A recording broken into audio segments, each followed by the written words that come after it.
इचिनाव मयाम पारी मोम channel lung असिदी इचिनाव मयाम Poonam के फमदा रिक्वेस्ट अमतंग तौजगे आइना वीडियो से पुरगा लाक्सबनी अदुदी इचिनाव मयाम पुनम ngasi निमिनिनी की ममांगदा बोर्जेन हिस्नाम की मतांगदा वीडियो मा इना सेमजखिबनी अदु वीडियो दगी मतांगदा सेंगदोकचगे आइना आइदा ngasi वीडियो से सेमजरकपनी अदुदी बोर्जेन हिस्नाम हाइरिबा मियोय असिना ngasi अयुक्ता फोन तौरामे तौरइबा फोन दुना अइना मयामदा पीखिबा फोन पे नंबर अदुदा तौरांबा फोन नि अइगी पर्सनल फोन दा तौरकपा नते अदुगा बोर्जेन हिस्नामना हाइरिबा वाफम सिंगदी अहमदा माना इचे अइना सोइखिबा क्या लेरेगसु ngakpiu अइना इचे की मफमदा असोइरान यावखिबा तौखिबा क्या लेरेगसु ननाव ने खल्लगा ननाव ना सोइखिबा क्या दो अमुक्तंगदी ngakpiu आइना फोन से तौरामी अदो इचिनाव मयाम हाइजगदबदी बोर्जेन हिस्नाम से मैते मसा अमसु ओइरुरे अदुगा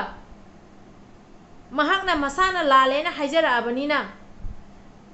अइगी नुक्सिरबा इबुंग युपा इचिनाव अमसु चैनल सिबु थवाय हक्सांग हापीरिबा अइगी नुक्सिरबा इमा इबुंग युपा सिंगी मफमदा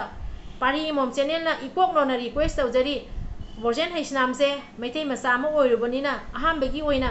महाकपु ngakpirasi हाइजगे आइना वीडियो सिमा सेमजरकपनी करीगिनो मसागी मचिन थोंना लाले हाइजराबनीना मसाना चंगजराबनीना अमुक्तंगदी महाकपु चांस अमतंग पीसी हाइजगे आइना वीडियो से सेमजरकपनी अदुगा बोर्जेन हिस्नाम अहिंग अमतंग इबुंग युपासिंगना यारे इबा मफम दुगा चलगा अमुक्तंगदी यारे उसो कुकी सिंगना कापइबा नोंमै मरु मरक्ता अहिंग अम लेकपसे कमाई तौगे थमोइदे करी फावगे हाबदो अमुक्तंग चलगा येंगुसो युम मखादा लाइट की मंगांदा एखोइसु नोइसु नुंगाइ नुंगाइना लैरिदनाको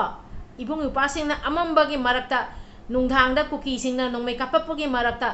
कुकी गी नोंमै मरुगी मरक्ता थबाक यारगा लैये कमाइना यारे इयाबदो अहिंग अमुतंग यारे उदु तंजादुगा खंगनी हाइजगदबदी बोर्जेन हिस्नाम इबुंग युपासिंगना ngasi kamaina sari kamaina thai base asigi tension lobiwaba ngasi chahi makhai yauna lan tausalai base moibu kana tolop saba kanguro masagi nungsi graba ima masagi nungsi graba masa myam do langji amaga khoi myam gi tamakta kathokna leiribani aduna tanja asiga lan sigi matang siga oida padaba karan tawwa thabak tawbirakanu नंग ngasi lupa cham sa dori duga gi lupa tara tang khaidoga mayam se gi mateng khachitang pangye na khanlu ado mateng du pangwa matam da thamoi de kyam nungai ba phauge ba do mateng pangba gi tung da khangba ngam gani ngasi ibung yu pasingna thawai ka thoga khunga i base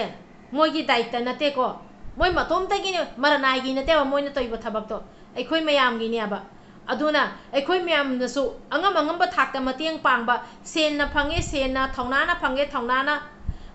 अंगम अंगम पांगन ना खोलावना अंगम थाकता मतेंग पांगमी ना सियाबा सियोफम से तंग हाइजेगे तुंगदा अमुक अदुगुम्बा मतो मोंगी थबक तौबिरकनु मयाम ना वारौगदब थबक इबुंग उपासिंग ना वारौगदब थबक सु तौबिरकनु अदुगा अरोइबदा हाइजेगदबदी इमा मेरा पाइबी सिंगना अहिंग तुम दगे ngasi वाव यारे इबा मयाम दो अदुई दुगा खजिक्तंग ओसु मतेंग पांगनाबा थमोइ दुगा वाखन खंदो रिलीफ कैम्प दा नुंसी गरबा अंगांग मयाम ना क्याम वाना लैरि हाबसे अदुई दुगा मतेंग खजिक्तंग पांगबा ngamgena थमोइ दुगा खंदो तौगनु ज्ञान ताव कंगleipak सिगा लैरिबा इचिनिपा अमसुंग लैरिबा मैतै एखोइ मयाम पुंजलगा तौरिबा लानसे माइ पाक नबा langam phiran thet naba khandaminasi siofam sitang haijage ado ichinaw mayam ngasi se aikhoi mayam gi tamakta thawai ka thokhraba athauba haipau jadunangi ningsing numit asida magi saktam murti thugairamba se aduki matik pende aduga magi history iraba plate tusu thugai bagi असुगुम्बा उबा पाउता बसे यामना पेंजदे असुगुम्बा मतो मोंगसे तौबीदना बायना पारी मोम channel गे माइगे गिसु इकोक नोना request तौजरी अदुगा इचिनाव मयाम हौजिक्ति cookie गी वारी मुख खतंग थमजरागे को अदुना कइनो हाइबदा कुकी की फिल्म डायरेक्टर ने आइना लेबा फुटबॉल की कोच ने आइना लेबा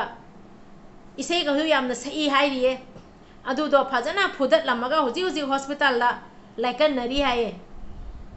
मोय कुकी से अमुकमु मसागी नुंसीग्रबा मसा से लुपा लाख अमदा योंधोई याये करीगी योंधोइनो खंगब्रा मोयगी नुपी नुपी सिंगदुदी अफंग अफंग मफम द चलगा मसा से पंग पोक त पोकपदो अफंग अफंग निपा सिंगा मोय चलगा लेमीनबा सामीनबा यारेकमीनबदो अदुना मोयदी मफम फम न मसा पोकथोकपनिना मसा से याम लाइना योनबा ngamiaba लुपा लाख अमा लेरदी कुकी की मसा लेबा यारे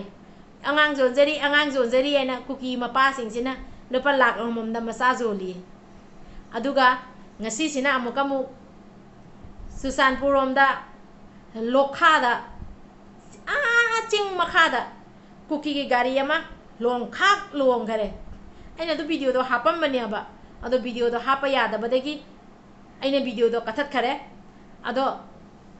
isinaw mayam hauji haiga dabadi Kuki सिंग से लोइना ngaure base mayam da sum khanga bane bako ngarang nan da su paite leader masu phudat pagi pau thokhra bani aduga ngarang makta da